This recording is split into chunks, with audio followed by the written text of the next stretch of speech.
Good afternoon, friends. Welcome to VDC webinar series. I am honored to be moderator of this webinar, FNAC, that is Fine Needle Aspiration Cytology as a screening tool for breast cancer. As we know, breast cancer is a disease that affects millions of women around the world, and early detection can be a game changer. Breast cancer screening methods are breast self-examination, breast clinical examination, mammography, ultrasound, and if lesions are present in the mammography and ultrasound, then it is confirmed by the FNAC. Today we are fortunate to have young expert with us, Dr. Khushboo, who will share her knowledge and experience with us. Just a reminder to the participant to actively participate in the webinar. Feel free to ask questions and share your thoughts on the topic. You can put your questions in the chat box. We will address those questions after the session. Over to you, Dr. Khushboo. Thank you, Dr. Megha ma'am. Good evening, everyone. As ma'am said, today I am going to talk about FNAC as a screening tool for breast cancer. Before beginning, I would like to tell you the origins and structure of a normal breast. Normal breast is a modified apocrine sweat gland that develops along the milk line. The milk line extends from the thorax to the groin, hence accessory breast tissue may develop anywhere along the milk line. Each breast internally consists of 15 to 20 lobes radiating out from the nipple that are separated by collagenous septae. As you can see here, these are lobes that are separated by collagenous septae radiating from the nipple. The lobes open onto the nipple via main ducts, latissiferous ducts. Before opening to the nipple, the latissiferous duct dilate to form latissiferous sinus. Inside each lobe, the main duct divides into multiple terminal ducts that are surrounded by acini, forming the terminal ductal lobular unit.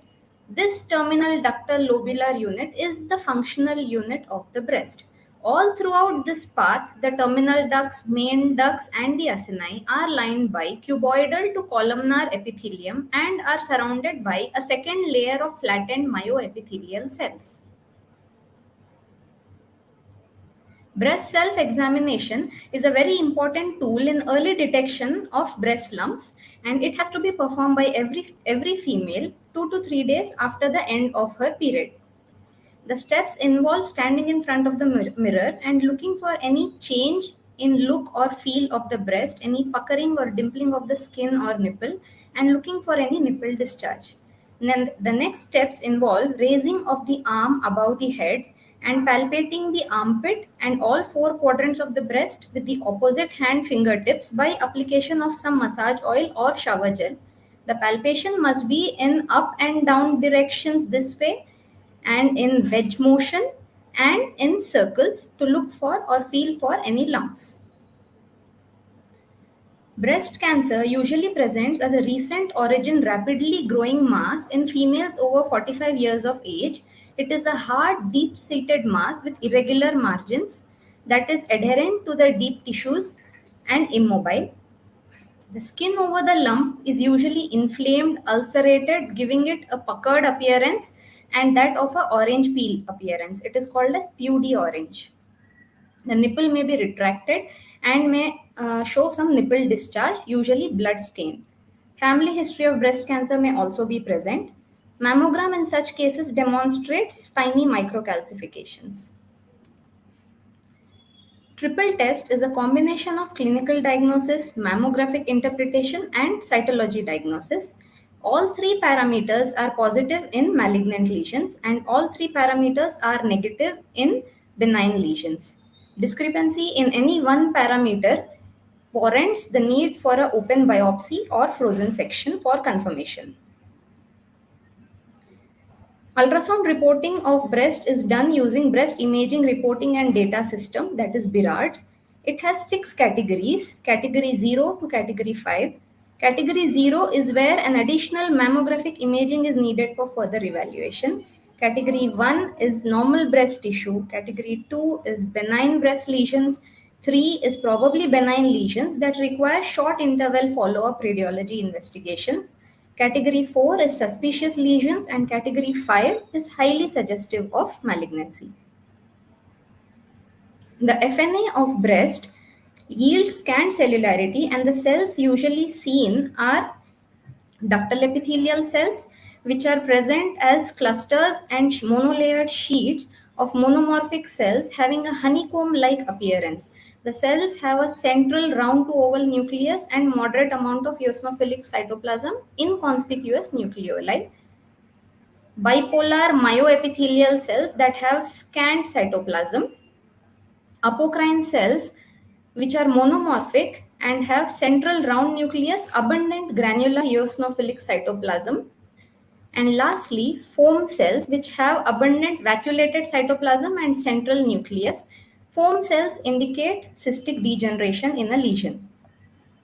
Other things encountered in a breast FNA could be some fat and stromal fragments. Breast FNA indicated in diagnostic and therapeutic purposes. The diagnostic utility of breast FNA is that it helps in distinguishing inflammatory, benign, and malignant lesions.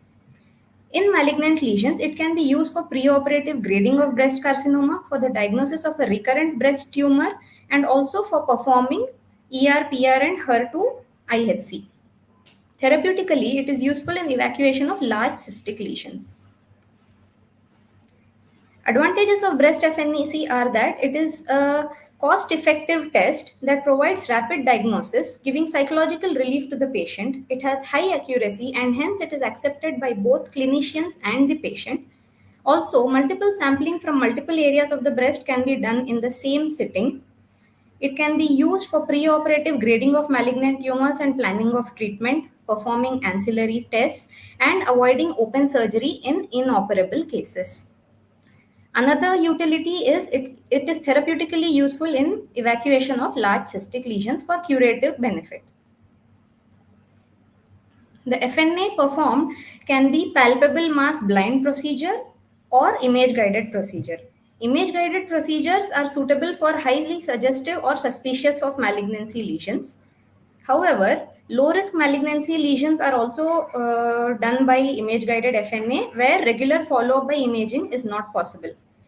All the parameters are recorded while performing a image guided FNA, like the size, exact location of the lesion, and the appearance of the lesion on radiology, and need to be correlated with cytology and imaging findings. The findings need to be communicated with the clinicians, and regular follow-up of the cases is essential. Although FNA is a relatively safe procedure, some of the rare complications of FNA include secondary infection, hematoma formation, pneumothorax, tumor displacement, tumor infarction, or distortion.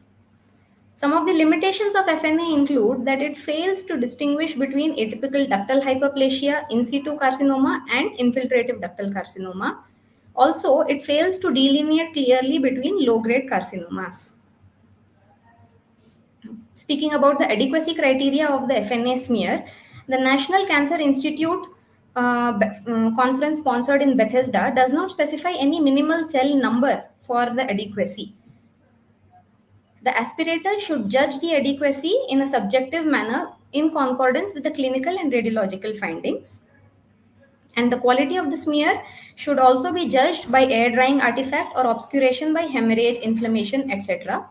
Although a mention should be made about the cellularity, whether it is scant, moderate, or abundant, based on the number of epithelial cell clusters present in the smear. However, according to Layfield's adequacy criteria, presence of 6 or more clusters, cumulative total in all the slides, is indicated as adequate, or a presence of 10 intact bipolar cells in 10-20x fields. After the procedure is performed, the gross appearance of the FNA aspirate also indicates the underlying pathology. For example, the aspirate is mostly particulate in all benign and malignant lesions of the breast. If the aspirate is cyst fluid, it indicates fibrocystic breast disease. If it is mucoid, it could indicate mucinous or colloid carcinoma. Necrotic pus-like aspirate indicates inflammatory lesions like mastitis or malignancy, that is inflammatory carcinoma. A fatty aspirate could indicate fat necrosis. A milky aspirate could indicate pregnancy, lactational changes, galactosile, etc. The parameters of interest while examining a breast FNA slide are the cell shape, nuclear cytoplasmic ratio, nuclear pleomorphism, the appearance of nuclear membrane, nuclear chromatin, and the cytoplasm. These parameters are useful in cytological grading of the smears. Each parameter is given a score of 1, 2, or 3, 1 for benign lesions, 2 for intermediate, and 3 for malignant lesions, and a total score is given. Grade 1 lesions are score 6 to 11, grade 2 are score 12 to 14, and grade 3 are score 15 to 18. This pre-operative grading of malignant breast lesions is essential for planning neoadjuvant chemotherapy if at all it's necessary before surgery for breast carcinoma cases. This is Robinson's criteria for grading of breast cancer. For histopathological examination, we use Bloom-Richardson grading and Black's nuclear grading.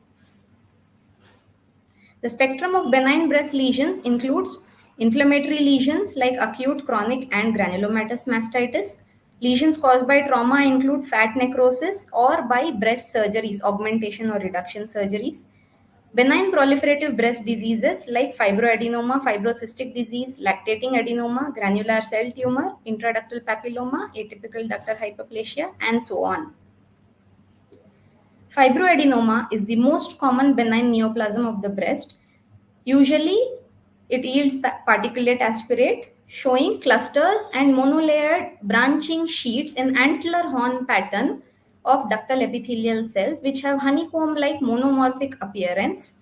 There are plenty of scattered bare bipolar nuclei, that is the myoepithelial cells in the background, admixed with fibromyxoid stromal elements in the background. Sometimes apocrine cells, multinucleate giant cells, mild atypia of ductal cells, and papilloid fragments may also be encountered in a fibroadenoma case. Some of the other benign lesions are granulomatous mastitis. Here we see a histiocyte cluster forming an ill-defined granuloma. Fibrocystic breast disease, which usually demonstrates clusters and sheets of apocrine cells and foam cells in a proteinaceous background. Ductal papilloma of the breast showing papilloid fragments of ductal epithelial cells and myoepithelial cells in the background. Lactational breast or lactational adenoma or galactosele largely have a similar appearance comprising of vacuolated cells and a milky amorphous eosinophilic background. Phyllodes tumor, also known as cystosarcoma phyllodes, is a stromal tumor that shows mostly spindle cell clusters in a collagenous eosinophilic background. Phyllodes tumor could be benign, intermediate, or malignant. In malignant phyllodes, marked nucleomegaly and pleomorphism are seen as seen in the last picture. The benign epithelial lesions of the breast are classified based on their relative risk to develop into carcinoma. Two categories are there: non-proliferative breast disease and proliferative breast disease.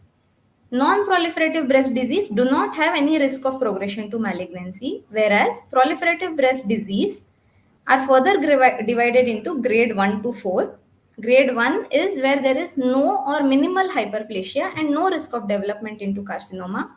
Grade 2 is moderate or florid hyperplasia, 1.5 to 2 times risk of progression to carcinoma. Grade 3 is atypical ductal or lobular hyperplasia with 4 to 5 times risk of progression to carcinoma. Grade 4 is ductal or lobular in situ carcinomas. A false positive diagnosis on breast FNA could be rendered in very rare instances like a fibroadenoma showing reactive atypia or regenerative cells, particularly with histiocytic inflammation that could be mistaken for atypical cells. Papilloma, fat necrosis with reactive atypia, atypical ductal hyperplasia, sclerosing duct adenosis, pregnancy or radiology induced atypical changes, gynecomastia with atypia, and skin adnexal tumors. The spectrum of malignant breast diseases includes ductal and lobular carcinoma in situ, invasive ductal carcinoma and all its variants, invasive lobular carcinoma, inflammatory carcinoma, stromal tumors like phyllodes tumor, and few other rare malignancies like sarcomas, lymphomas, metastatic malignancies, etc. The most commonly encountered malignancy is infiltrating duct carcinoma. Here we see marked nucleomegaly, prominent nucleoli, discohesive clusters of cells, and pleomorphism. Medullary carcinoma is one variant which shows infiltration by lymphoplasmacytic cells in between the atypical cells. Mucinous or colloid carcinoma shows abundant mucin in the background. Here we can see pale eosinophilic mucin in the background and atypical cells. The cells are seen floating in mucin pools. Apocrine carcinoma shows apocrine cells with pleomorphism, nucleomegaly, and prominent nucleoli. Metaplastic carcinoma, also known as carcinosarcoma or matrix producing carcinoma, demonstrates atypical cell clusters and singly scattered cells with multinucleate giant cells and eosinophilic matrix material in the background. Lobular carcinoma shows clusters and singly scattered cells with targetoid appearance and plasmacytoid appearance. A false negative diagnosis in malignant cases of breast FNA could be because of sampling error or interpretation error. Sampling error occurs when the lesion is predominantly cystic or necrotic and the cystic or necrotic area has been sampled, or in a small focus of carcinoma in a largely benign lesion, or scant cellularity because of a deep-seated or mostly fibrotic lesion, or it could be because of inadequate sampling from a large mass because of faulty technique. Interpretation error occurs when some of the carcinomas like tubular carcinoma, mucinous carcinoma, lobular carcinoma or well-differentiated carcinoma, they mimic the benign lesions. Also, a carcinoma arising from a papillary tumor or fibrocystic disease could mimic benign disease. Poor preservation because of drying artifact could also mask a malignant lesion. At our organization, we use the IAC Yokohama system for reporting of breast FNA. It was developed in May 2016 at the International Congress of Cytology in Yokohama. There are 5 categories in which we classify all the lesions as. Category 1 is insufficient or inadequate aspirate. The other categories are benign, atypical, suspicious of malignancy, and malignant. As per the inadequate sample, the adequacy criteria is the presence of 7 tissue fragments, each of which having at least 20 or more epithelial cells. Whenever there are atypical features or presence of necrosis, even fewer than 7 fragments is reported as adequate and atypical. Some of the other classification systems for breast FNA include the National Cancer Institute of Bethesda category. There are 5 categories in this: benign, atypical, suspicious or probably malignant, malignant, and unsatisfactory. There is no specific minimal cell number to classify the sample as adequate, and as I said earlier, it is a subjective assessment by the cytopathologist. However, the quality of the smear must be judged as per the air drying artifact or obscuration by blood or inflammation, and it should be mentioned in the report. In Europe, UK, and a few other countries like USA and Canada, C1 to C5 classification is used. C1, that is category 1, is inadequate sample. Here, the adequacy criteria is 4 to 6 well visualized cell groups with 10 or more cells in each cluster or flat sheets. So C1 is inadequate, C2 is benign lesions, C3 is atypia, C4 is probably malignant or suspicious, and C5 is malignant lesions.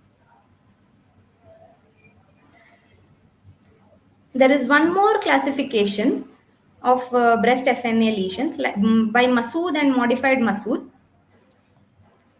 So the Masood and modified Masood classification for breast FNA lesions uses parameters like cell arrangement, cell pleomorphism, myoepithelial cells, and isonucleosis, presence of macronucleoli, chromatin clumping, and gives a score of 1 to 4 for each parameter. And according to the total score obtained, the lesions are classified into non-proliferative breast disease, proliferative breast disease with no atypia, proliferative breast disease with atypia, and malignancy, each of which have their own relative risk of progression to malignancy, as I have already stated earlier. So, with the availability of daycare procedures, less invasive procedures like core needle biopsy that is done under image guidance, many European guidelines and other guidelines have proposed their use as a first line modality for diagnosis of suspicious or malignant lesions. However, because of its cost effectiveness and rapid diagnosis, FNA still remains the first modality of preference for diagnosis in our country. So, before concluding, I would like to talk about the precise reporting format of a breast FNA. The report must first mention the exact location of the lesion, its distance from the nipple, and its exact clock position. It should indicate the type of lesion, whether it is a solid lesion or a cystic lesion, a scraping, or a nipple discharge material. It should indicate the technique of FNA, whether it is palpable mass or an image guided FNA, and the diagnostic terminology being used, like Yokohama system, Bethesda system, or C1 to C5 categories, Masood system, etc. Adequacy of the aspirated material should be commented upon. A detailed microscopic description should be given. And if the case is positive for malignancy, then it is recommended to comment upon the nuclear grade for preoperative planning. And any final recommendations, if required, can be given, like requirement of any clinical or radiological correlation, biopsy, or ancillary studies. Thank you. Thank you, Dr. Khushboo. It was very quick, crisp, and a very nice presentation. It was very informative. And thank you for sharing your experience and knowledge here. I am not seeing any questions on the chat box. So just yes, wanted to conclude with your final comments that yes, nowadays with the uh, all the things what we are having for the USG guided biopsy, it is always good to have a USG guided biopsy followed by immunohistochemistry when the mammography and ultrasound procedure is showing a suspicious or malignant lesion.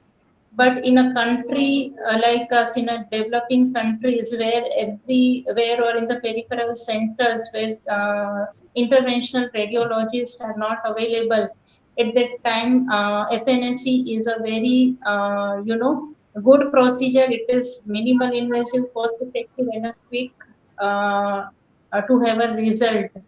So yes, it is nowadays also it is a screening tool for the breast cancer. Uh, Thank you all. Thank you for participating. Thanks again, Dr. Khushboo. And please share the information to your loved ones and spread the knowledge. Thank you all. Thank you, ma'am. Thank you, everyone.